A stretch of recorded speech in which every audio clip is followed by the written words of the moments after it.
برطانیہ میں پیدا ہونے والے کیٹ سیونرز جو اسلام قبول کرنے کے بعد یوسف اسلام کے نام سے معروف ہوئے، مشہور موسیقار اور پاپ سنگر تھے۔ قرآن مجید سے ان کا رابطہ اپنے بڑے بھائی ڈیوڈ کے ذریعے ہوا، جو مقامات مقدسہ کی غرض سے بیت المقدس گئے اور واپس آ کر قرآن مجید کا انگریزی ترجمہ خرید کر اپنے بھائی کو تحفہ کے طور پر دیا۔ یوسف اسلام کہتے ہیں، میں نے قرآن مجید کا مطالعہ شروع کیا، جوں جوں آگے بڑھتا گیا مایوسی اور اداسی کا پردہ چاک ہوتا گیا۔ رفتہ رفتہ زندگی کا ایک واضح مفہوم میری سمجھ میں آنے لگا۔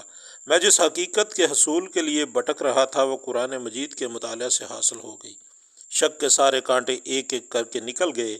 مجھے قرآن مجید میں سیدنا عیسیٰ علیہ السلام بھی نظر آئے، جن کی صرف ایک ہی تصویر قرآن مجید نے پیش کی کہ وہ اللہ کے بندے اور اس کے رسول تھے، نہ خدا تھے نہ خدا کے بیٹے۔ مجھے قرآن مجید میں سیدنا ابراہیم علیہ السلام بھی نظر آئے، جنہوں نے اللہ کی خوشنودی کے لیے اپنے بیٹے کی قربانی پیش کرنے سے دریغ نہیں کیا۔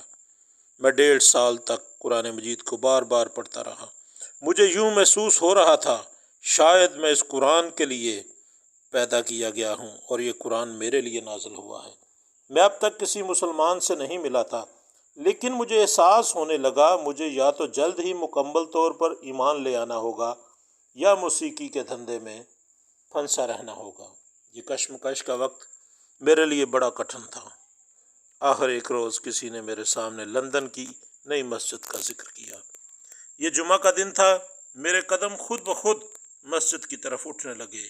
نماز جمعہ کے بعد میں نے قبول اسلام کا اعلان کیا اور یوں مسلمانوں کی عظیم برادری سے میرا تعلق قائم ہو گیا۔ سبحان اللہ۔